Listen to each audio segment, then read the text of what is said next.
Hello, hello, bonjour, chers amis.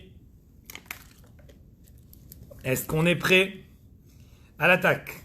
Alors, bonsoir à tous. On est de retour pour le cours d'El mercredi, ce soir, pour un cours magnifique qui va en même temps toucher la paracha de la semaine, en même temps qui va relier le concept du Mashiach et automatiquement la fête de Pessah, dont on vient de terminer ensemble une magnifique fête de Pessah. Pour ceux qui étaient avec nous, pour la Seudat Mashiach. Moi, j'ai ressenti personnellement quelque chose de spécial. C'était petit comité, mais c'était, comme on dit, intense. Et cette intensité, qui représente justement le Mashiach, durant cette Seudat Mashiach, il y a quelques personnes qui m'ont dit, qui j'ai entendu dire, comme quoi, malgré qu'on parle beaucoup du Mashiach, mais on ne connaît pas assez sur le Mashiach.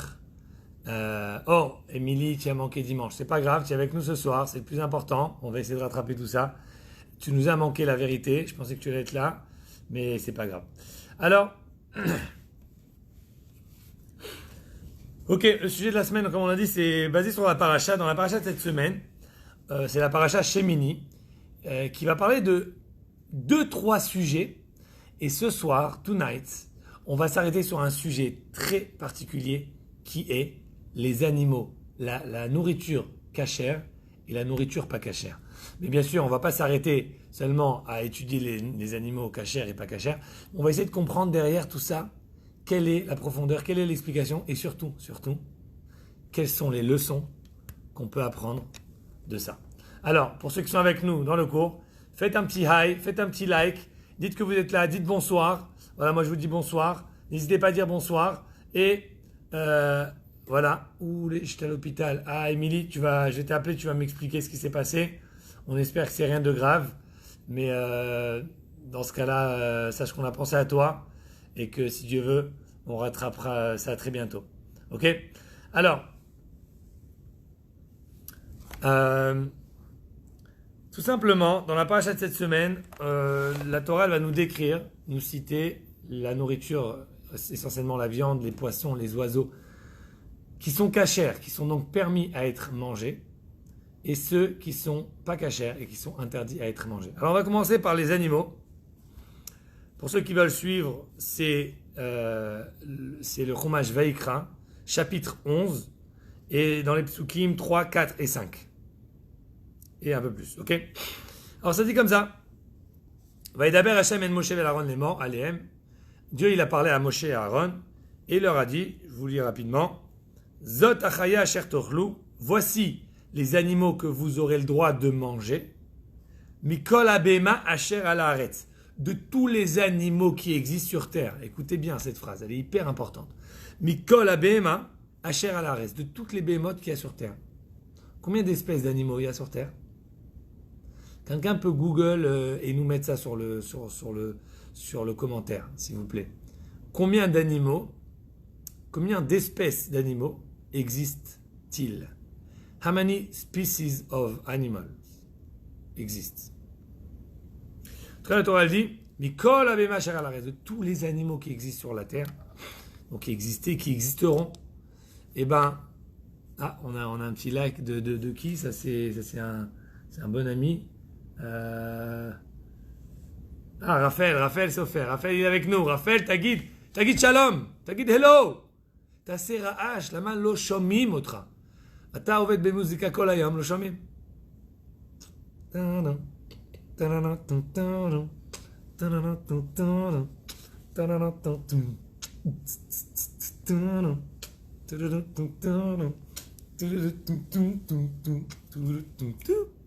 Ok, ça c'était pour Raphaël, une petite danse pour Raphaël.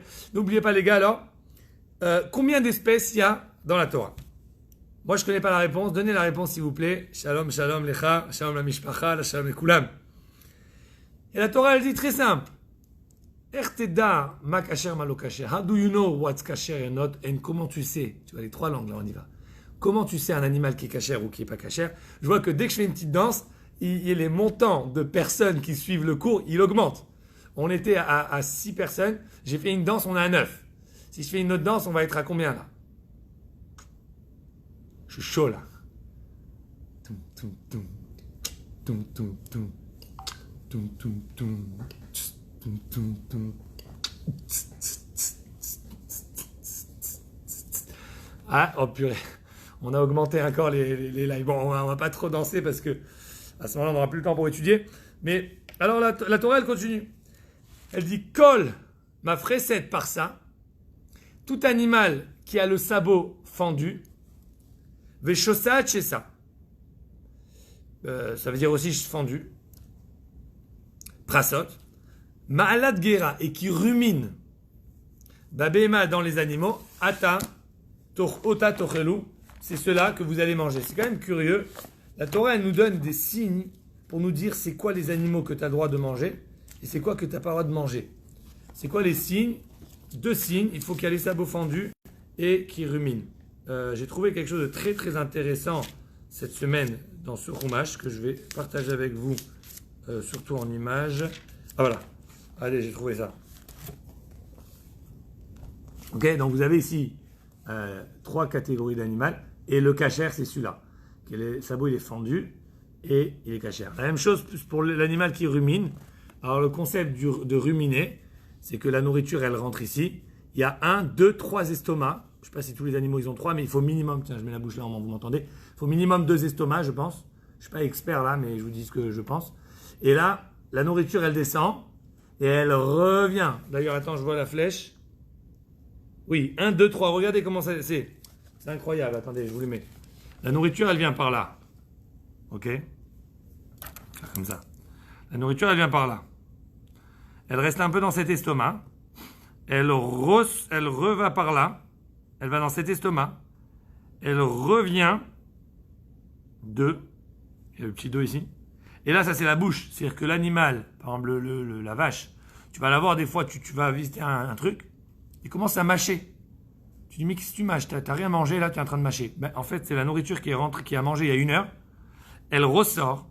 Il la mâche encore une fois, et c'est seulement là que ça descend dans le dernier intestin, qui est le 4e intestin, il dit ici, peu importe combien. Mais ça, c'est le concept de ruminer. Ok? Donc, t'imagines, c'est quand on mangeait, tu mangeais un truc. 1 heure après, le truc, il remonte, tu le remâches et tu le redescends. C'est pas très appétisant. Mais bon, pour les animaux, à croire que c'est pas tellement, ça les empêche pas de manger. Ok? Donc ça, c'est le concept de ruminer. Sabot fendu, ruminer. Ça, c'est le signe que la Torah elle donne pour les animaux cachers. Est-ce que vous ne trouvez pas curieux? Je sais pas. Pourquoi la Torah? D'abord, c'est quoi cette affaire-là? Que ceux qui ont ce signe, ils sont cachers, ceux qui n'ont pas le signe, ils sont pas cachers. Une question qui est intéressante de se poser. C'est est-ce que l'animal, il était d'abord cacher et Dieu, il a créé avec le signe pour qu'on puisse le reconnaître? Ou que les signes, c'est ça qui rend l'animal cachère. Vous avez compris ou pas? Je répète, est-ce que l'animal, il était cachère? Okay, donc Dieu, il avait tous les animaux cachers. Il a dit, bon, ceux-là, pour le peuple juif, il faut qu'ils puissent les reconnaître pour les manger, sinon comment ils vont les reconnaître? Je vais devoir faire une liste de 4000 animaux. Non, ça marche pas. Enfin, je ne sais pas s'il y en a 4000, mais... Alors, je vais mettre des signes dans chacun. Ou bien le contraire. C'est les signes qui rendent cachère. À la base, l'animal, il n'y a pas d'animal cachère, pas cachère, c'est quand tu mets le signe que ça devient cachère. Bon. Je vous laisse vous-même répondre à cette question. On ne va pas y répondre ce soir. Mais le plus intéressant, c'est on continue. La Torah, elle dit comme ça. Elle dit, celui qui rumine et qui a les sabots fendus, il est cachère. Ok? Celui qui rumine pas et qui n'a pas les sabots fendus, est-ce qu'il est cachère ou pas? Répondez. Est-ce qu'il est cachère? Il rumine pas, il n'a pas les sabots fendus. Est-ce qu'il est cachère? C'est cachère? Ou l'eau ruminé, Maléguera, vélo, ma fresette par ça, c'est cachère ou l'eau? Répondez, je crois le Facebook il marche pas, vous m'entendez? Facebook il marche pas. Je parle au monde et il me répond pas. Bon. Allez, faites une petite réponse là. Des fois ça prend un peu de temps avec l'internet et tout. Qu'est-ce qui se passe? Eh bien, si l'animal n'a aucun des 2 signes, c'est sûr qu'il n'est pas cachère. La question, c'est si l'animal, il a un des 2 signes, est-ce qu'il est cachère? Est-ce qu'il n'est pas cachère? Ou est-ce qu'il est, Asterna, tu nous encourages un peu, Khazak, allez, prenez exemple, guys. Est-ce qu'il n'est pas cachère? Ou peut-être, il est à moitié cachère. Il a qu'un signe des deux, il est à moitié cachère. Qu'est-ce que vous en pensez? On continue. La Torah elle dit comme ça. Ach et zelotochlu. Mais voilà les animaux que vous n'allez pas manger. Mimaale gera ou mimafris après ça. Il y en a qui ont les sabots fendus et ou qui ruminent, et ceux-là, il ne faut pas les manger. Et la Torah, elle nous cite 4 espèces d'animaux. 4. La Torah, elle dit comme ça. Et Tagamal, le chameau, vous connaissez le chameau, il a la bosse, le chameau. Lui, la Torah, elle dit, il rumine, c'est vrai, tu le vois, il rumine, mais il n'a pas les sabots fendus. Si je fais une erreur, vous me dites. Moi, je ne suis pas écologique, tout ça. Là. Deuxième animal, la Torah, elle dit le chafan. Le chafan, j'ai oublié comment on appelle ça, mais c'est le Irax ou je ne sais pas quoi là. Le chafan, que lui, il rumine, mais il n'a pas les sabots fendus. La Torah dit un troisième, c'est Arnevet, c'est le lapin, ou la lièvre. Lièvre et lapin, c'est la même famille. Le lièvre ou le lapin, qui malade guéraï, parce qu'elle rumine, ou par ça, l'oifrissa, mais elle n'a pas les sabots fendus. Mais ilachem, elle est tamée, c'est tamé pour vous. Et la Torah, elle continue, quatrième espèce. Ve'et hachazir. C'est intéressant que le quatrième espèce, il est séparé. Il y a comme les trois premiers et le quatrième. Les trois premiers, c'est écrit tmeahui. Et là, la Torah, elle continue, elle dit ve'et hachazir. Et le chazir, le cochon, qui m'a frise par saou, il a les sabots fendus. Ve'shosa chez ça, par ça. Ve'u gera loigar. Par contre, il rumine pas. Tamé ou lachem, il est tamé. Et la Torah, elle continue, c'est interdit de le manger, interdit de le truc. Ok. Donc là, on a la première, le début. Il y a plusieurs versets qui ont parlé de la cacheroute. Le premier groupe de versets, il parle des animaux. Et dans ces animaux, il y a deux statements, deux informations que la Torah nous donne, qui sont, si on réfléchit bien, ces informations qui sont incroyables. Première information, c'est que la Torah, elle te dit Kol abema sher al haaretz. Moi, je vais te donner des règles qui vont s'appliquer sur tous les animaux de la terre. La Torah qui a été écrite il y a 3300 ans. Imaginez, même aujourd'hui, je ne pense pas que on a chaque jour, et les scientifiques, ou je sais pas comment on appelle ça, ils découvrent des nouvelles espèces d'animaux, des nouvelles espèces de fleurs et de machins. Imaginez, il y a 3300 ans, la Terre n'était pas encore découverte. Les gens, ils vivaient dans un petit espace bidon entre Canaan, Israël, Irak, là-bas, toute cette région. Et dans le désert, Sinaï et tout. Mais Canada, ils ne connaissaient pas. Je me souviens, ça n'existait pas encore. Les States, les États-Unis, l'Europe, tout ça, ça n'existait pas. Et la Torah, elle dit quoi? Moi, je vais te parler maintenant de tous les animaux. C'est courageux quand même, c'est osé. Pire que ça, la Torah, elle te dit, écoute, on a un problème. C'est qu'on a 3 catégories d'animaux. On a la catégorie qui a, bonjour à tous Marie, ça nous fait plaisir que tu sois avec nous ce soir. Merci surtout pour nous mettre des petits commentaires, je vous assure, ça nous chauffe. Ça nous chauffe. Mettez-nous des petits commentaires. À droite, on a les animaux cachers qui ruminent et qui ont les sabots fendus. À gauche, on a les animaux pas cachers qui ruminent pas et qui n'ont pas les sabots fendus. Ça, c'est facile. Au milieu, on a les animaux qui ont un de deux signes. On a dit le chameau, qui a les sabots fendus, qui rumine mais qui n'a pas les sabots fendus. On a le Irax, je crois que ça s'appelle le Irax, et le lapin, qui rumine et qui n'ont pas les sabots fendus. Et le quatrième, c'est le chazir, le cochon, qui a les sabots fendus et qui ne rumine pas. Donc il y a 2 informations hyper importantes que la Torah nous donne là maintenant. Première information, c'est qu'on va te parler de tous les animaux de la terre. Et dans ces informations, qu'est-ce que la Torah elle dit? Asaf Shimon Itano Manishma. À la Torah, elle te dit un statement qui est très très très osé. Que sur terre, il y a 4, pas moins et pas plus, animaux qui ont un seul des 2 signes. Est-ce que vous ne trouvez pas ça incroyable?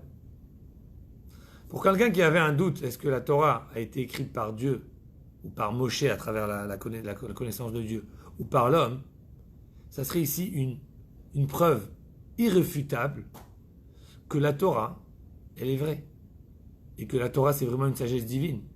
Est-ce qu'il y a une personne sur Terre qui est capable d'affirmer quelque chose qui va s'appliquer sur tous les animaux qu'on connaît aujourd'hui, qu'on connaissait avant et qu'on connaîtra dans tous les temps? Aujourd'hui, je ne suis pas sûr. Il y a 100 ans, encore moins. Il y a 1000 ans, encore moins. Mais il y a 3000 ans. Il y a 3000 ans, il y a 3300 ans. Une personne qui oserait écrire un texte, il prendrait jamais le risque de faire une confirmation qui peut être refutée en 2 secondes sur tous les animaux de la Terre. Le pire, c'est quoi? C'est qu'après 3300 ans de la Torah, on n'a pas été capable d'objecter ce statement, d'objecter cette confirmation, d'objecter cette déclaration. Donc la Torah nous déclare que dans tous les animaux de la Terre existants, incluant la jungle, les Australies, les machins, les trucs, il n'y a que 4 espèces qui ont un seul des 2 signes. 4, pas moins, pas plus. Et cette information, jusqu'à aujourd'hui, elle est prouvée. Elle n'a pas été réfutée. Si vous ne trouvez pas ça incroyable, alors qu'est-ce qui est incroyable pour vous? Je vous invite je vous invite pas. Je vous invite pas, tout simplement. Maintenant, je vais rajouter sur ça quelque chose de encore plus incroyable. C'est que j'ai parlé à mon père aujourd'hui. Je l'ai appelé, vous savez pourquoi? Parce que j'en ai déjà parlé, je pense, ici au Chabad, mais j'ai un souvenir. Il y a tellement longtemps, je ne suis pas tellement vieux là, mais quand j'étais enfant, j'avais 5, 10, 15 ans, et j'habitais chez mes parents. Souvent, le Shabbat, on avait des étudiants à table. Des étudiants qui apprennent la science, etc., et qui maths sup, maths p, enfin, je sais pas, toutes sortes d'écoles, d'universités à Strasbourg, de haut niveau, et c'est des étudiants intelligents. Et c'est pas plus d'une fois, j'ai entendu mon père qui parlait probablement à l'approche de cette paracha de Shmini des animaux cachers et pas cachers. Et pour des gens qui sont en plein dans la science, leur montrer comment la Torah elle est vraie à travers quelque chose de purement, quelque chose que tu peux vérifier, tout simplement, c'est incroyable. Mon père, il raconte comme ça. Il dit que sur ces 4 animaux, et vous allez vérifier après, et je vais vous montrer, on va le faire ensemble. Il y a le chameau. Tout le monde sait que le chameau, il rumine, mais il n'a pas les sabots fendus. Ouais, tu vas sur Google, tu mets chameau, tu vois les sabots fendus, tu vois pas les sabots fendus, tu vois les sabots, tu mets sabots de chameau, tu verras, il n'a pas les sabots fendus. Rumine, il rumine. Bon. Moi, j'ai pas vérifié s'il rumine. Je sais qu'on dit sur le chameau qu'il a une bosse parce qu'il y a de l'eau dedans. Je sais pas si c'est une histoire qu'on m'a racontée quand j'étais petit ou si c'est vrai. Mais peut-être c'est un truc comme ça.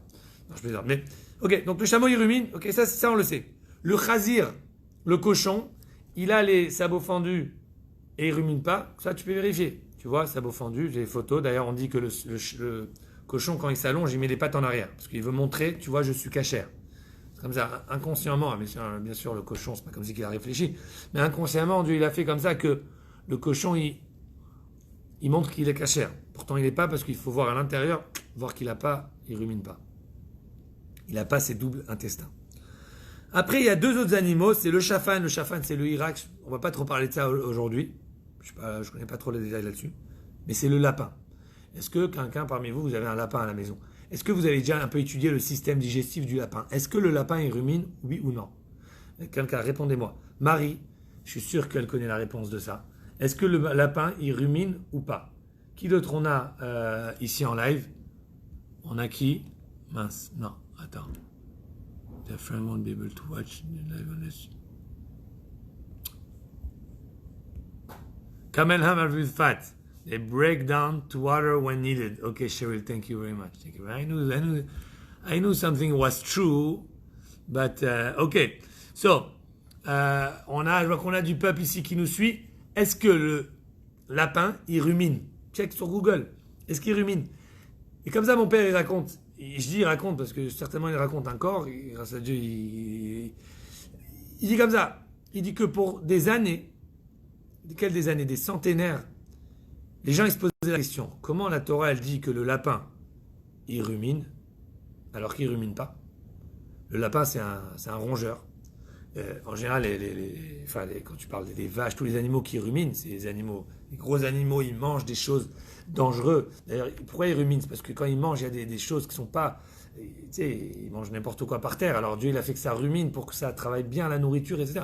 Le lapin, si tu ouvres un lapin, il n'y a pas, ok, Cheryl, good job. Ok, le lapin, tu l'ouvres. Il n'a pas deux intestins. Il n'a pas. Il n'a que un. Alors pourquoi la Torah elle dit qu'il rumine? Et comme ça, mon père, il raconte. Et je vais parler aujourd'hui parce que je voulais rentrer bien dans le sujet avant d'en parler ce soir. Que pour des centaines d'années, peut-être voire des milliers d'années, les gens ils se posaient la question, pourquoi la Torah elle nomme le lapin comme un rumineur alors qu'il n'a pas ces deux intestins que je vous ai montrés dans la photo? Et ils ont fait une découverte récente. Quand je dis récente, c'est je pense dans les 100 dernières années. Je vous invite encore une fois à faire des recherches. C'est quand que cette découverte a été faite. Mais ils ont fait une découverte. Et comme ça, je vous raconte comment je l'ai entendu de mon père. C'est une fois un étudiant en recherche sur les animaux qui a été voir une ferme. Et quand il a vu les lapins, il a vu que les lapins, ils dormaient pas dans des cages. Normalement, chaque animal, il a des cages. Ils dormaient sur des planches. Il a demandé au gars, pourquoi tu mets des planches, pourquoi pas des cages comme les autres animaux? Et il a dit, parce que le lapin, il a l'habitude de manger ses excréments. Et c'est bizarre. On n'a aucun animal. Les animaux, ils sont peut-être pas autant intelligents que les hommes, mais tu n'as aucun animal qui mange ses excréments. Regarde les chiens, les vaches, les chameaux, les chevaux, ils ne mangent pas leurs excréments. Pourquoi ils vont faire ça? Et comme ça, cet étudiant, il a fait une recherche et il a découvert ce que je vais vous lire à l'instant.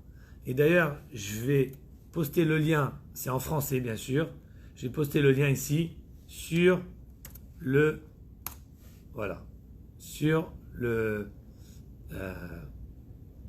live. Ok, je viens de poster le lien sur le live. Il dit comme ça. Ok, la cocotrophie. Kékotrophie, je ne sais pas comment on dit ça. Et écoutez ça.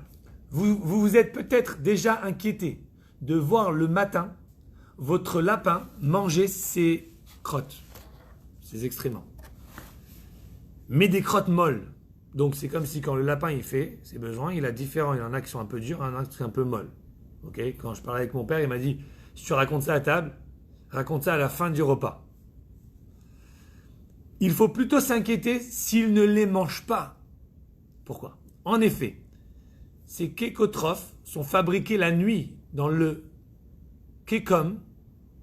Kékom, c'est une partie de l'intestin du lapin. Et contiennent tous les éléments non assimilés dans le tube digestif, notamment protéines, acides gras et vitamines.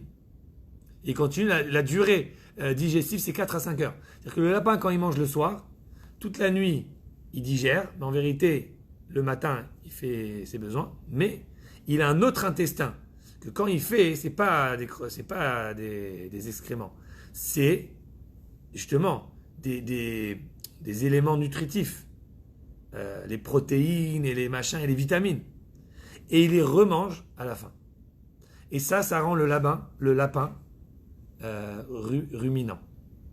Donc voilà, sur 4 espèces que la Torah elle a données depuis 3300 ans, gars, je ne sais pas si vous vous rendez compte, mais c'est un truc, c'est fou quoi, c'est ridicule, c'est un truc qui n'existe pas, c'est incroyable.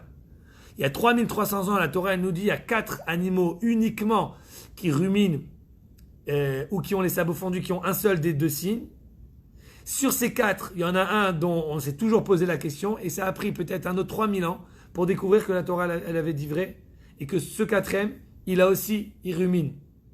Ça a dû prendre une séance qui a pris des milliers d'années. C'est pas incroyable? Alors ça, c'est tout simplement une première leçon qu'on peut voir dans notre paracha. C'est, bien sûr, on n'a pas besoin de prouver que la Torah est vraie, Mais notre paracha, c'est pas une preuve qu'on a besoin. C'est pas une preuve, c'est une réalisation. On réalise encore une fois à combien la Torah, elle est relevant, elle est true, chaque mot, il est précis. The biggest ruminant stomach ferment the mashed grass into alcohol and gases. Ok, donc, bravo Cheryl, merci, je veux dire, bravo, on dirait, merci. Donc, exactement, c'est par rapport au lapin. Donc ça, c'est un truc incroyable qu'on a aujourd'hui. Maintenant, une deuxième chose qu'on va apprendre sur les animaux ce soir, c'est c'est quoi cette histoire des deux signes que la Torah, elle donne. Et elle nous dit, il faut qu'il a laissé à bout fendu et qu'il rumine. What's the pshat? On dit comme ça en anglais hébreu. C'est quoi le sens de ça? Est-ce que c'est ces deux signes qui rend cachère? Quoi, Dieu, il aurait pu dire, les animaux qui ont 3 oreilles, ils sont cachères. Et ceux qui ont que 2 oreilles, ils sont pas cachères. C'est quoi l'affaire de ces signes? Les signes, c'est juste un truc au hasard que Dieu il a dit, bon, il faut mettre un signe, alors on va mettre des sabots fendus et des rumines. On sait bien que dans la Torah, tout est précis. Et là, le Rabbi Dubavitch nous explique la signification de ça. Il dit comme ça.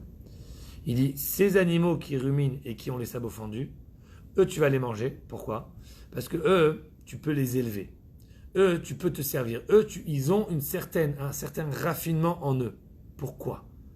Parce qu'ils ruminent et qu'ils ont les sabots fendus. En quoi ruminer et avoir des sabots fendus, ça montre que tu es raffiné. Et en vérité, on va voir très vite que ruminer et sabots fendus, c'est des qualités qu'on doit chercher chez les hommes aussi. En vérité, c'est ici que l'homme, il va apprendre une leçon de l'animal. L'homme, il n'apprend plus d'une leçon des animaux. Vous savez qu'il y a toute une Gemara, tout un passage dans le Talmud qui nous liste toutes les choses qu'on peut apprendre des animaux. On ne va pas le faire ce soir. Ça n'est pas partie du cours. Mais on va apprendre rien que dans les animaux cachers, pourquoi ruminer et sabots fendus, ça représente la cacheroute. Très simple, écoutez bien. Ruminer, c'est quoi? Manger, c'est quelque chose de matériel. Donc, tu es en train de profiter du monde matériel. La Torah, elle te dit, profiter du monde matériel, c'est important. Mais il ne faut pas être trop rapide. Chaque fois que tu utilises la matérialité, il faut que tu la rumines. C'est-à-dire que tu réfléchis bien si c'est pour toi. Tu la raffines, tu la travailles, tu la modifies pour qu'elle soit apte à toi. Quand tu es dans les spirituels, non, tu veux apprendre direct. Tu veux que ça t'imprègne, ça va directement dans ton estomac le plus grand, dans ton corps, dans ton sang, tu veux que ça aille directement. Mais lorsque tu es là pour profiter du matériel du monde, ce qui est représenté par le manger, tu veux que ça rumine, tu veux que ton attachement au monde, il prend un certain raffinement. La Torah dit, ces animaux qui ruminent quand ils mangent, ça montre en eux qu'ils ont une certaine qualité. Que leur contact avec le matériel, il a un certain raffinement. D'ailleurs, au passage, on peut voir que la majorité des animaux, quand je dis la majorité, c'est-à-dire vraiment tous les animaux cachers, c'est des animaux qui sont herbivores et pas carnivores. C'est quoi la différence? Oui, être herbivore, ça prouve sur un certain raffinement. Alors que carnivore, c'est que tu es là, tu t'arraches, tu bagarres, tu as besoin de frapper, tu as besoin de tuer pour manger. Donc ça, c'est la première leçon. Okay. Tu vas me dire, alors quel rapport avec les sabots fendus? Écoutez bien le secret. Le sabot fendu, c'est quoi? C'est quand tu es posé par terre, encore une fois, la terre, ça représente la gashmut, ça représente le monde, ça représente la matérialité. Quand tu es par terre, il faut jamais être à 100% par terre. Tes pieds, quand je dis tes pieds, c'est une image. Tu dois jamais être posé complètement tes pieds par terre. Tu dois toujours être un peu ouvert. C'est-à-dire que tes pieds, ils doivent être un peu séparés de la terre. En yiddish, on dit à tefar hecher. Je traduis en français. Tefar, c'est une mesure. Tefar, c'est une coudée. Pas une coudée, une main.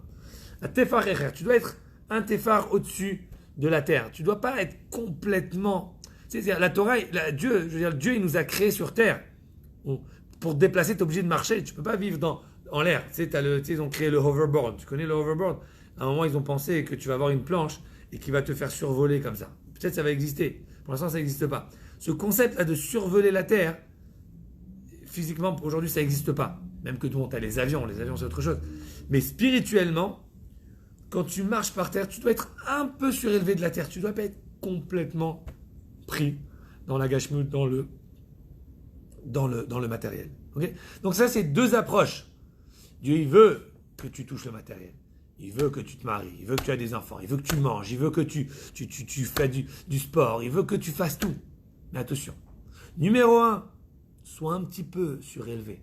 Ne commence pas à mettre ça ton focus de ta vie et qu'il n'y a plus que si tu viens aveugle par cette matérialité.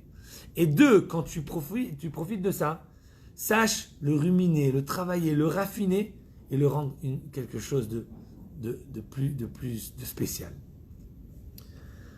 Ça, c'est pour les animaux. Ok, guys, c'est pas terminé. On y va maintenant pour les poissons. Dans la Torah, on va parler essentiellement des animaux, des poissons et des oiseaux. Il me semble qu'on parle aussi des insectes. Mais ce soir, on va pas parler des insectes. Quelques versets plus tard, ça dit comme ça. Ok, vous êtes prêts? On passe de sujet. On a fini les animaux, on passe aux poissons. Maintenant, il dit comme ça. Tout ce qui est dans l'eau, voilà les signes pour savoir s'il faut les manger ou pas. Kol sheeshlo snapir vekashkeshet. Tout celui qui a des nageoires et des écailles. Des nageoires et des écailles. Ok, snapir vekashkeshet. Bayamim dans l'eau, ou banchanim dans les fleuves, otam tochelu. Celui-là, tu peux manger. Celui qui n'a pas les écailles et les nageoires, celui-là, tu n'as pas le droit de manger chez Ketsem Lacher. Donc la Torah nous donne une autre règle. Les poissons, aussi, très facile. Les écailles et les nageoires, c'est deux choses que tu vas avoir besoin pour savoir que le poisson, il est cachère. S'il n'a pas un des deux, s'il n'a pas d'écailles ou il n'a pas de nageoire, ou s'il n'a ni écailles ni nageoires, il n'est pas cachère. Ok?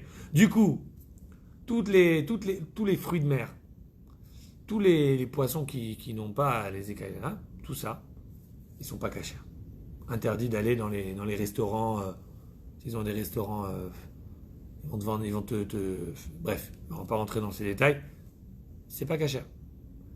Comment t'appelles ça? Les huiles, là, ou les crustacés, tous ces trucs, là. Pas cacher. Bon, même chose. Pourquoi la Torah elle a choisi ces deux signes pour te dire que le poisson il est cachère? Tu vas me dire, ouais, c'est encore deux signes pour savoir que c'est cachère. Vraiment? Les deux signes, ils ont rentré. Plus, il y a une autre question qui se pose à propos des poissons, et écoutez bien cette question. C'est une très très bonne question. Le Talmud, il nous dit comme ça. Le Talmud, il nous dit, il dit, ça existe dans l'eau des poissons qui ont des nageoires mais qui n'ont pas d'écailles. C'est normal. Je pense dans ma tête, le premier exemple, c'est la baleine. Ok, laisse-moi voir sur Google. Tu mets la baleine ou le... Attends, est-ce qu'une baleine, elle a des écailles? Elle n'a pas d'écailles, une baleine. Elle n'a pas d'écailles, voilà, c'est lisse. Prends le dauphin, c'est lisse. Prends même le shark. Baby shark, poum poum poum poum, baby shark, poum poum poum poum, baby shark, baby shark. Tu prends le... Comment on appelle ça, le shark? Le requin. Le requin. Ah, le requin. Alors les messages ils marchent, hein. Je viens de prouver que les messages ils marchent. Alors, les requins. Alors, elle est avec nous ce soir. Attends. Denisa qui est avec nous. Ok. Tu prends il y a plein de poissons qui ont des nageoires et qui n'ont pas d'écailles. Je vous pose une question. Est-ce que ça vous vient en tête un poisson? Écoute bien. Celui qui me donne. Et là, combien on va donner? Je vais donner $100. Allez, $1000. $1000. À celui qui me cite le nom d'un poisson, ok? Soyez prêts, chers amis. Un poisson qui a des écailles, mais qui n'a pas de nageoire. $1000. Il y a 1 minute seulement, 1 minute. 59 maintenant, 58, 57 secondes pour celui qui me dit concours ultra national du Rabat de la Rive-Sud, celui qui me trouve le nom, et je vais le prouver très facilement, j'ai Google devant moi, le nom d'un poisson qui a des écailles et qui n'a pas de nageoire. Allez, le temps il passe vite, il reste seulement 10 secondes. 10, 9, 8, 7, 6, 5, 4, 3, 2, 1, 0. Eh bien, apprenez ça ce soir. C'est écrit dans le Talmud, il y a 2000 ans. Et c'est prouvé par les versets de la Torah. Donc, il y a 3300 ans. Denizal, mais like. Et tu réponds pas. Non, je plaisante. Écoutez la suite, vous allez comprendre. Le Talmud, il dit comme ça.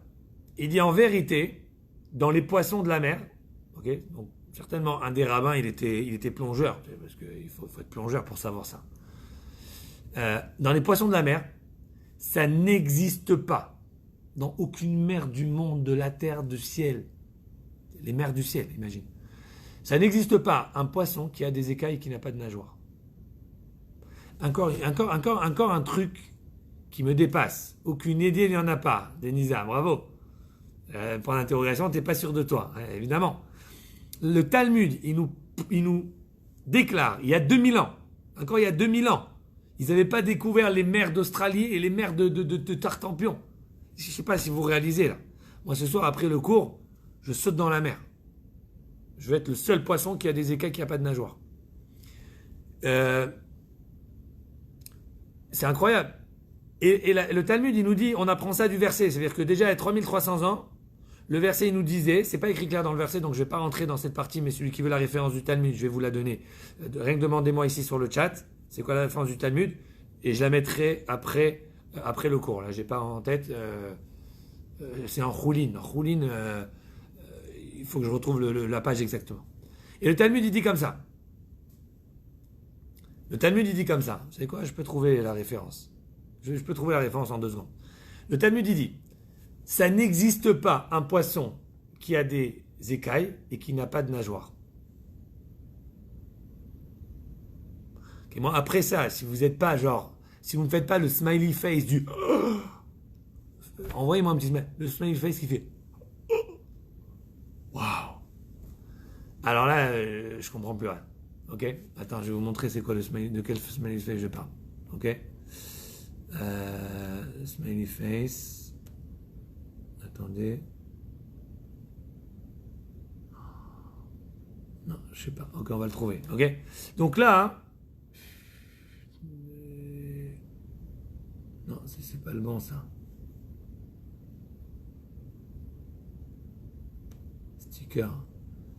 Sticker, waouh.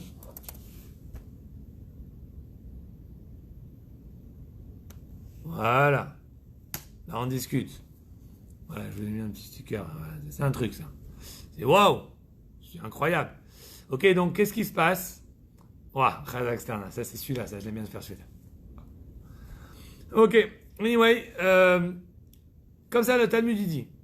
Pas seulement que le Talmud, il dit ça, mais il dit pire. Il dit que ce principe, il s'applique même pour la loi juive. Comment tu appliques ce principe pour la loi? Écoutez, parce que si le Talmud il fait une déclaration, il dit oh il n'y a pas de poisson qui a des écailles et qui a pas de nageoire.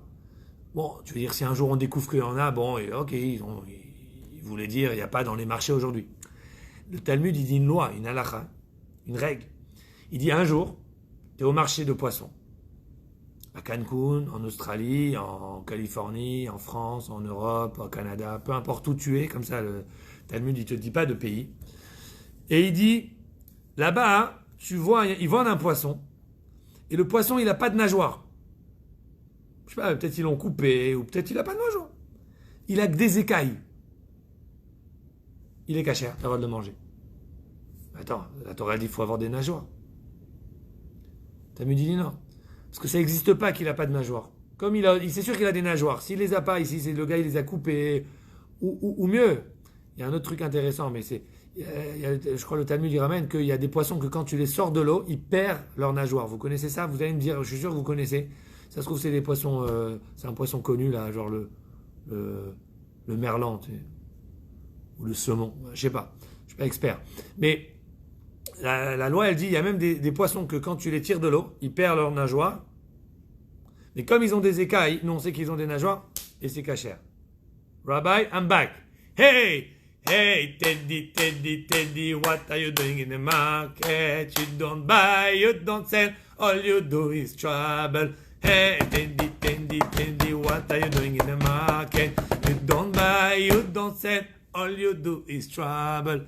Ok, donc la Torah, elle te dit, tu sors le poisson, il perd ses nageoires, c'est pas grave, il est caché quand même, parce que dans l'eau, il a les nageoires. D'ailleurs, c'est précisé dans le pasouk, parce que c'est écrit le pasouk, snapir, vekash keshet, bamaim. Le poisson, il a des écailles, des nageoires et des écailles dans l'eau. Si quand tu le sors, il a plus, c'est pas grave. Est-ce que vous vous rendez compte? Le Talmud d'il y a 2000 ans, basé sur les mots de la Torah il y a 3300 ans, il te dit que dans le monde entier, ça n'existe pas un poisson qui a des écailles qui n'a pas de nageoire. Et ça, d'abord, c'est incroyable en soi-même, mais ça m'emmène à une autre question. C'est quoi l'autre question? C'est si ça n'existe pas, pourquoi la Torah, elle te dit qu'il faut deux conditions, les écailles et les nageoires? Pourquoi vous me regardez comme ça? Tu comprends la question ou pas? Si tous les poissons qui ont des écailles, ils ont automatiquement des nageoires, donc en fait, il y a un seul signe. C'est les écailles. Tout celui qui a des écailles, il est cachère. Tout celui qui n'a pas d'écailles, il n'est pas cachère. Les nageoires, on s'en fout. Parce que de toute façon, celui qui a des écailles, il a automatiquement des nageoires. Et celui qui a des nageoires et qui n'a pas d'écailles, il n'est pas cachère. Donc la Torah, en vérité, il y a un seul signe. Celui qui a des écailles, il est cachère. Celui qui n'a pas d'écailles, il n'est pas cachère. Pourquoi la Torah, elle donne deux signes? Et là, ça va revenir à... Ça m'emmène à quoi? Ça m'emmène à comprendre c'est quoi ces signes. Les signes que la Torah, elle donne. Les écailles et les nageoires, c'est pas seulement des signes, parce qu'en vérité, on les a même pas besoin de ces signes. En tout cas, un des deux, on n'a pas besoin. Et c'est parce que la Torah, elle veut en même temps nous donner un enseignement par rapport au poisson. Et sur ça, on va analyser un petit peu. C'est quoi la différence, le poisson, par rapport aux animaux? Le poisson, il vit dans l'eau. On sait que l'eau, c'est comparé à la Torah. L'eau, c'est comparé aux bonnes choses. Rappelez-vous de ça, on va faire la troisième partie du shiur basée sur ça aussi. L'eau, ça représente le positif. Avant, on avait parlé des animaux. Ça représente quand tu as affaire avec le gashmiut, avec le matériel. Il faut faire attention. Le poisson, ça représente la ruchniut, le spirituel. C'est d'abord le poisson. C'est un animal qui est beaucoup plus raffiné que les animaux. C'est un poisson, c'est calme. Un poisson, c'est beau, c'est tranquille. Il n'y a pas l'agressivité, en tout cas dans les poissons cachers, qu'il y a dans les animaux. Même les animaux cachers. Le poisson, c'est doux. À part ça, dans la Torah, l'eau, c'est la Torah. La Torah est représentée à l'eau, maïm. À part ça, plus que ça, la Kabbalah, elle nous explique, et on en a parlé à Pessah, et je vais revenir sur ça à la fin du cours, que la différence entre le monde et l'eau, c'est que le monde, dans l'eau, dans la mer, il y a un petit monde. Enfin, il n'y a pas un petit monde, il y a un grand monde. Il y a un monde entier dans la mer.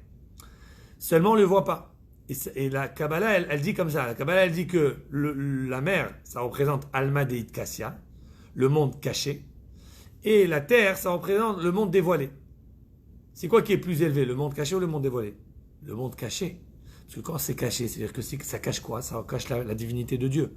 Alma Deit Kassia, c'est un monde qui est beaucoup plus fort que Alma Deit Galia. Le monde caché, c'est un monde qui est beaucoup plus spirituel, beaucoup plus profond, beaucoup plus élevé que le monde dévoilé. Donc, en gros, on a deux royaumes. On a le royaume terrestre, qui représente le gashmiut, la matérielle, sur lequel on a deux signes. Les sabots fendus, qui veut dire wait.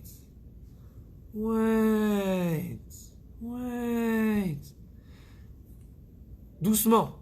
Quand tu attaques le matérialité, n'attaque pas à full power. Vas-y doucement. Un téphar, un petit peu espacé de la terre, tu rumines tranquillement, tu réfléchis bien, pas tu fonces à 1000%. Ça c'est pour la terre, pour le gashmi, pour le matériel.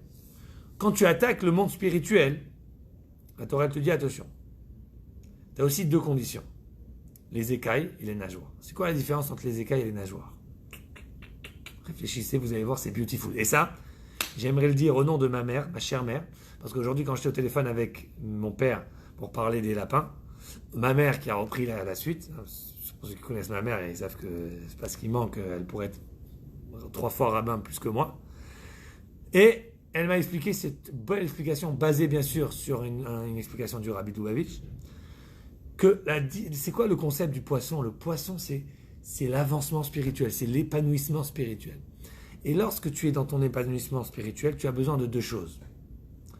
Tu as besoin des nageoires pour avancer, mais tu as aussi besoin des écailles pour te protéger. Les écailles, c'est une protection contre le monde extérieur. D'ailleurs, un truc très intéressant. Pourquoi? Parce que ça va être un peu compliqué là, mais si vous lisez l'histoire de David, comment il a tué Goliath. David et Goliath, tout le monde connaît cette histoire. C'est écrit que Goliath, il était protégé par une armure hyper sophistiquée. Cette armure, c'était fait d'écailles, de kashkashim. Le mot kashkashim, c'est le même mot qu'on a ici dans la Torah, kashkeshet, donc les écailles. Donc en général, le concept des écailles et des poissons, on le réutilise aujourd'hui en termes d'écailles qui va te protéger dans la guerre. Donc c'est incroyable. La Torah, quand elle te dit que le poisson, il doit avoir des écailles, c'est-à-dire que toi, quand tu attaques ton monde spirituel, ne pense pas que maintenant que tu es spirituel, tu es sauvé, tu es à l'abri de tout danger. Faux. Tu dois te concentrer pour te protéger. Tu dois créer une carapace qui te protège du monde extérieur. Tu vas dire, ouais, Rabbi, vous êtes un peu fermé. Mais non, chers amis, aujourd'hui, celui qui ne réalise pas le danger du monde extérieur, que ce soit le danger mental, le danger sentimental, le danger physique, le danger à tous les coins de rue, à tous les niveaux, à chaque pas qu'on fait, eh bien, vous ne vivez pas dans le monde réel. Et si vous réalisez ce danger, vous comprenez que une des choses les plus importantes, c'est de créer une carapace. Quand j'ai une carapace, c'est pas péjoratif, c'est pas négatif. C'est se construire à soi-même d'une façon tellement solide que nos valeurs ne bougeront pas à jamais. Et vous savez, c'est quoi qui est encore plus important de se créer la carapace à soi-même? C'est quoi qui est plus important que de se créer à soi-même une carapace? Ceux qui ont des enfants ici, ils vont me comprendre. C'est d'aider ces enfants à créer cette carapace. Éduquer nos enfants pour se protéger du monde. Vous savez, aujourd'hui, par exemple, la grande mode dans l'éducation, enfin la grande mode, malheureusement, c'est le bullying. Ah, moi, ça fait 10 ans que je suis dans l'éducation. Il n'y a rien que 10 ans, peut-être que j'écoutais pas, mais je ne me rappelle pas qu'on parlait du bullying. Et je suis sûr qu'il y a 20 ans, personne même savait c'était quoi. Ah, en classe, chacun se bagarre, c'est normal. En récréation, ils se frappent dessus, c'est tout à fait normal. Aujourd'hui, la plus grande mode, c'est le bullying. Comment aider ton enfant à ne pas se faire intimider? Comment aider ton enfant à se protéger? Comment l'aider à truc? Ça, c'est dans l'éducation. Après, l'Internet. Qu'est-ce que tu vas faire aujourd'hui? Tu vas fermer l'Internet, tu vas fermer les écrans de tout le monde? Ça ne marche plus. Tu dois renforcer ton enfant, que même si un jour, il a ce dilemme, est-ce que je vais aller dans certaines bêtises ou pas, il va être capable lui-même de se contrôler, même que c'est très difficile, même pour les adultes, de se contrôler. Mais c'est ça qu'on doit essayer de faire. On doit renforcer notre enfant et trouver des moyens de le protéger. Éloigner les mauvaises choses. Mais même ça ne suffit pas. Créer une carapace, créer des valeurs invincibles à nos enfants. Et ça, c'est les écailles. La Torah, elle te dit, les écailles, c'est important. À part les écailles, tu as besoin des nageoires. Parce que maintenant que tu es protégé, tu dois avoir de l'ambition. Tu dois foncer. Tu dois foncer. Et donc, la Torah, elle te donne des signes. Tu n'as pas vraiment besoin de ces signes. Surtout les nageoires, tu n'as même pas besoin de ce signe. La Torah, elle te dit les deux conditions pour attaquer la mer, et la mer spirituelle, la bonne mer. La mer, c'est l'eau fraîche, la Torah. En maïm et la Torah, il n'y a que de l'eau que la Torah. Comment tu navigues dans ces eaux? C'est en créant une carapace forte et des nageoires qui vont te propulser rapidement. Avouez que c'est beau. Et maintenant, on va terminer le cours aujourd'hui. Waouh, c'est de la folie. On va terminer avec un truc magnifique. Écoutez ça. Ça, c'est la troisième partie. Ok, première partie du cours, c'est les animaux. Deuxième, c'est les poissons. Troisième, c'est les animaux et les poissons. Et on va parler d'un sujet que j'adore. Et c'est surtout, quand j'étais assis à Seudat Mashiach et quelqu'un a mentionné, j'ai entendu parler du Mashiach, mais je ne sais pas c'est quoi. Cette personne est peut-être avec nous ce soir au cours, peut-être pas. Je ne donnerai pas de plus d'informations. Mais ça m'a donné. Depuis, j'ai gardé en moi. J'ai dit, il faut qu'on parle un peu plus du Mashiach dans nos cours. Et on va essayer, si on peut, à chaque fois ramener un petit sujet du Mashiach. On va pas faire un cours que sur le Mashiach et commencer à parler, parce que le Mashiach, c'est plein de concepts qui sont pas très palpables, pas très compréhensibles en soi-même. Mais de temps en temps, parler du Mashiach, de temps en temps, ramener des petits concepts, c'est toujours bien. Alors écoutez bien ça. C'est écrit dans la Gemara, dans différentes sources, que une des choses qui va se passer quand le Mashiach va venir, c'est une Seouda, un repas. Ben voilà, on est Pessah, on a fait Seoudat Mashiach, le repas du Mashiach. Mais ça, c'est juste pour nous annoncer le vrai repas du Mashiach. C'est quoi le vrai repas du Mashiach? C'est un repas qui va être, j'imagine, le plus bon repas qui existe.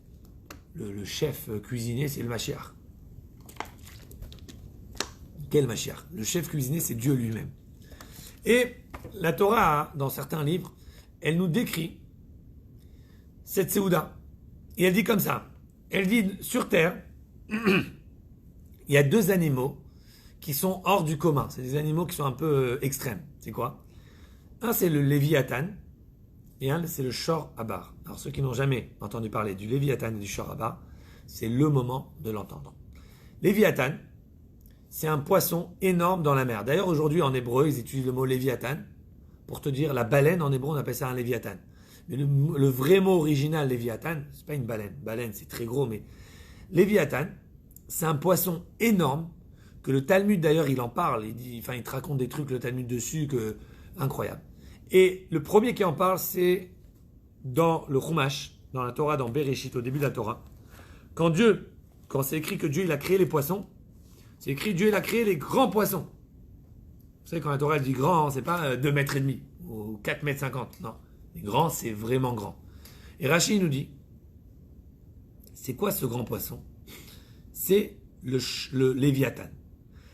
Léviathan, c'est un poisson énorme. Et la Torah, pas la Torah, excuse-moi, Hachem, quand il a créé les espèces, il a créé chaque espèce, mâle et femelle, incluant le Léviathan. Sauf que Dieu, il a vu le poisson, il a dit, si le mâle et la femelle, ils sont ensemble, ils vont s'accoupler, je ne sais pas si on dit comme ça avec les poissons, et ils vont avoir des enfants. Et puisque le Léviathan, ils sont tellement grands, c'est un poisson qui fait, d'après certains commentateurs, il fait le tour du monde. Il y a des commentateurs qui disent que le Léviathan, c'est un poisson qui est tellement grand qu'il fait le tour des océans. Et que si à peine il bouge, il peut détruire le monde entier. Alors, vous allez me dire, ok, c'est des façons exagérées que la Torah, elle emploie. On ne va pas rentrer ce soir maintenant dans comment comprendre ces textes, mais je peux imaginer que le Léviathan, c'est un poisson tellement grand que Dieu, il a dit, si je laisse le mâle et la femelle ensemble, et ben le monde, il se détruit, parce qu'ils vont avoir des bébés, et boum, il n'y aura plus de monde. Ça, c'est le Léviathan. Il y a un autre animal qui est aussi hors du commun, qui s'appelle le Shor Abar. C'est un taureau, mais un taureau énorme. Et quand je dis énorme, c'est pas 2 mètres, 3 mètres. C'est écrit dans certains livres.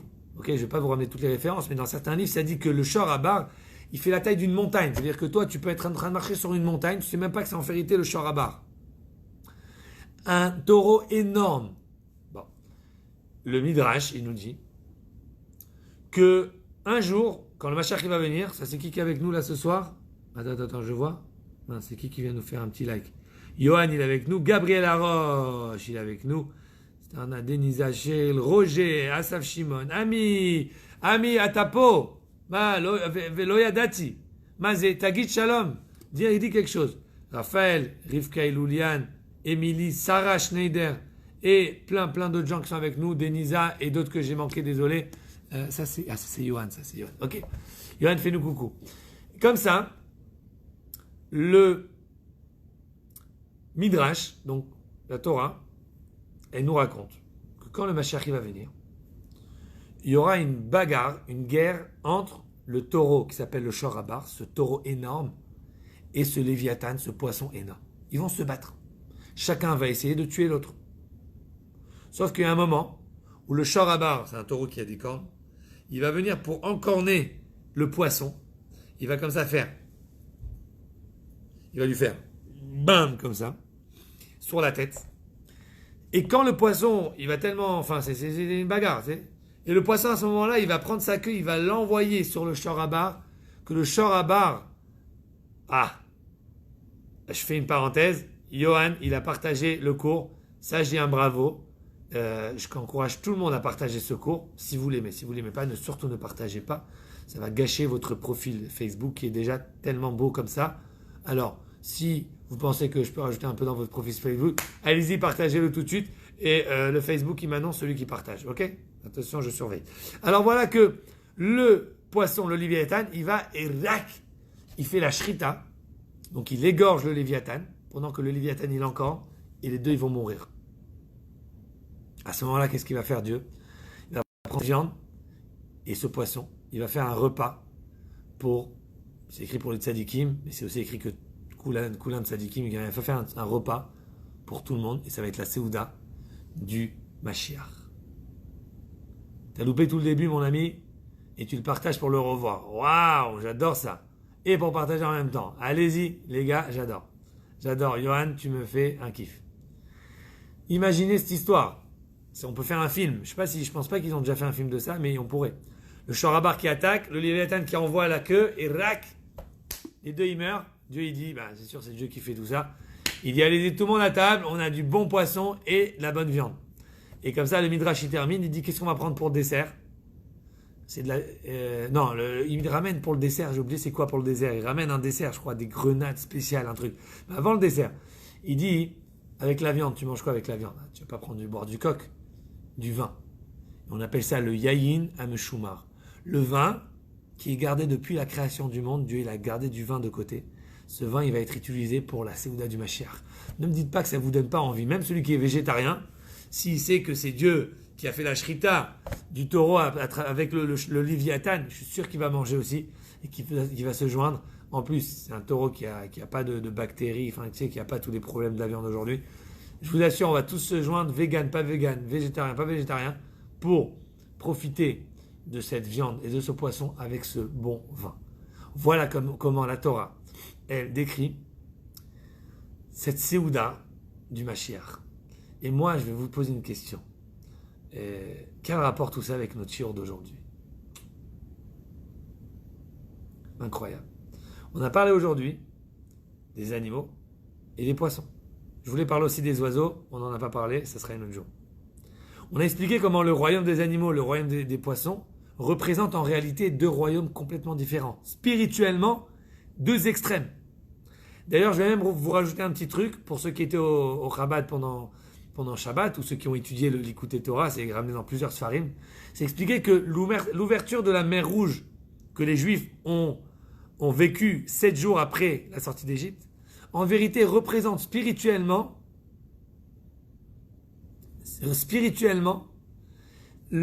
comment Dieu il a pris le monde caché. Donc on répète, la mer ça représente le monde caché, donc la spiritualité qui est tellement haute qu'elle ne peut pas se dévoiler, et quand tu l'ouvres ça représente ce dévoilement énorme. C'est pour ça qu'à la traversée de la mer Rouge, ça dit tout simplement que tout le monde, même une chifra, une servante, elle voyait des révélations spirituelles que le plus grand des prophètes n'a pas vues.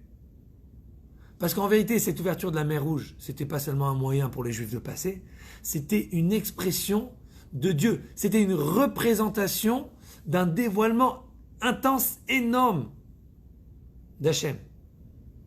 Quand on a compris ça, on a compris que l'animal représente, le monde en général représente le Alma Deidgal, le monde dévoilé, donc représente le matériel. La mer représente le spirituel, une spiritualité qui est tellement intense qu'elle ne peut pas se dévoiler. Qu'est-ce qu'on comprend maintenant? Moi, je vous pose la question. Qu'est-ce qui est plus important?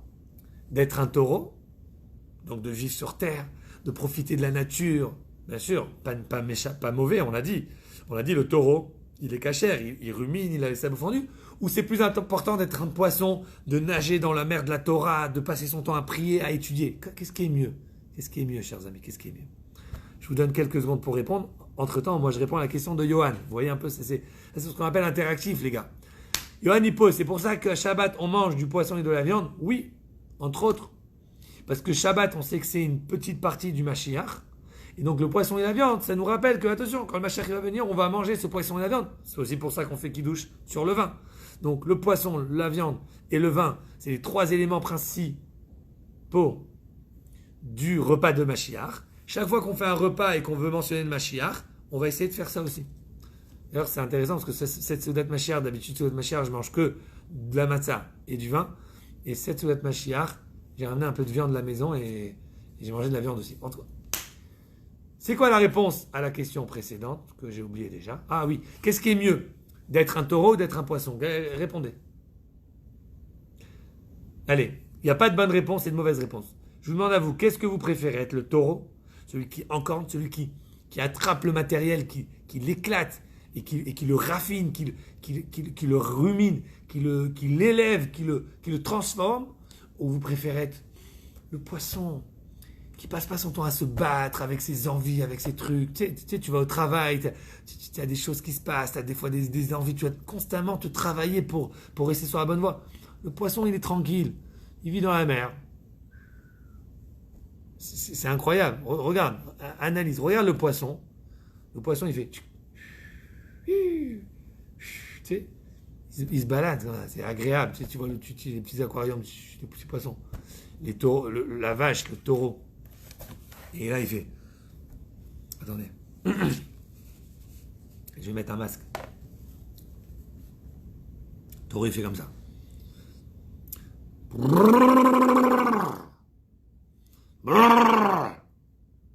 Ok, tu vois chasser un taureau, c'est tout à fait normal.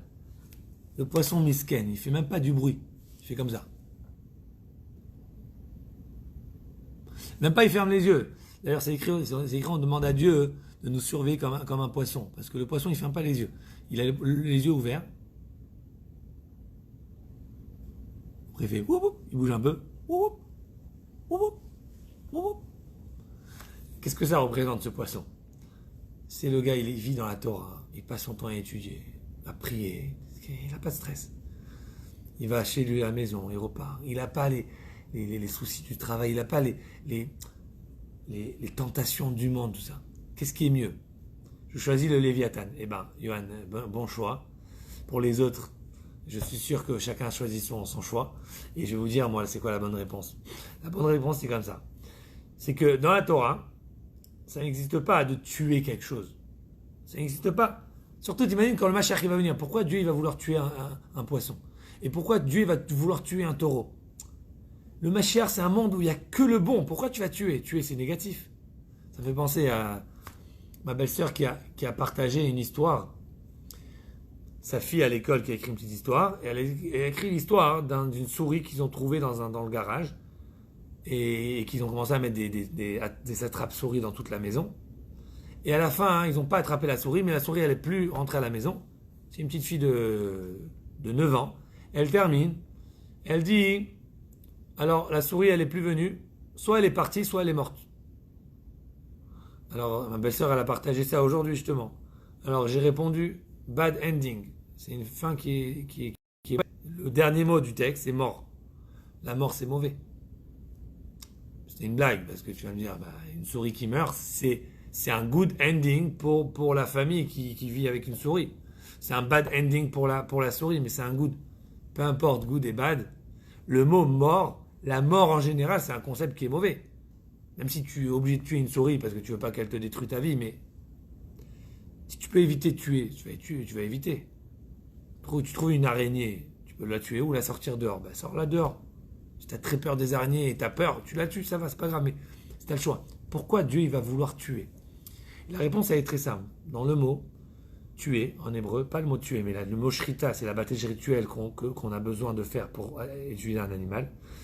Le mot shrita, c'est écrit dans la Gemara, c'est écrit en shveshachat elaou mashach.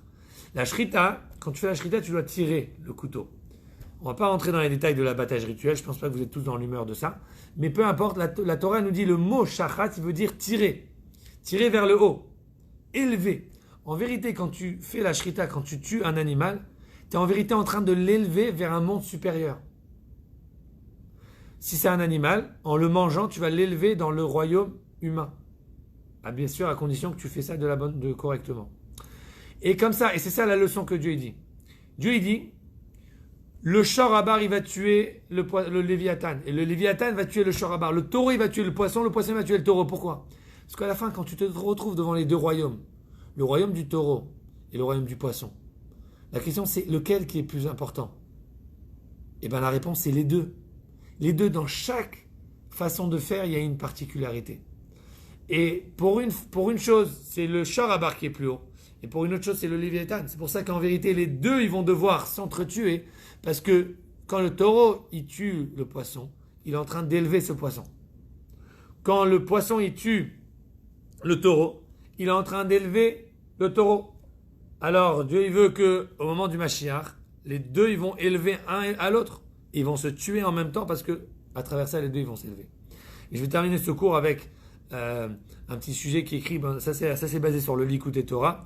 Et le Likutei Torah, il ramène comme ça, il dit qu'en vérité, dans le travail divin, on a aussi le poisson et le taureau. On a les tzadikim, différentes sortes de tzadikim. On a les tzadikim, comme on a dit tout à l'heure, qui vivent dans leur monde spirituel. Et on a les tzadikim qui vivent dans le monde physique et qui sont là pour aider les gens, etc. Et chacun, il a sa supériorité. Et qu'en vérité, l'idée c'est d'apprendre un de l'autre. Chacun s'élever par l'autre. Alors, chers amis, voilà les 3 parties de ce cours qu'on a fait aujourd'hui. Première, c'est comprendre les lois qui concernent les animaux, en l'occurrence les sabots fendus et le ruminement. Deuxième partie du cours, c'est les lois qui concernent les poissons, en l'occurrence les écailles et les nageoires. Et troisième partie du cours, on a pris ces deux, on les a réunis ensemble pour comprendre un concept du Mashiach avec cette magnifique histoire qui relate la fameuse Séouda, le fameux repas que Dieu il va nous réserver quand le Mashiach il va venir. Sur ce, chers amis, ça m'a fait un plaisir énorme de reprendre ce cours dès le mercredi ça fait déjà 2 semaines qu'on a raté à cause de Pessah, etc.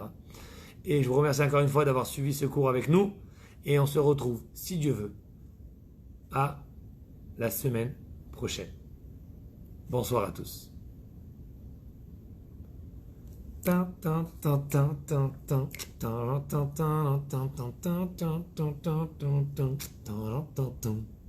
ואוהבתו, איי איי איי, ואוהבתו לריחו, ואוהבתו לריח, כמוך, איי איי איי, bien sûr, avec plaisir Denisa, anytime, anywhere, qu'on puisse toujours continuer à étudier ensemble, s'inspirer de chaque pasouk, chaque mot de la Torah, prendre des leçons, passer des belles semaines, passer des bons Shabbats.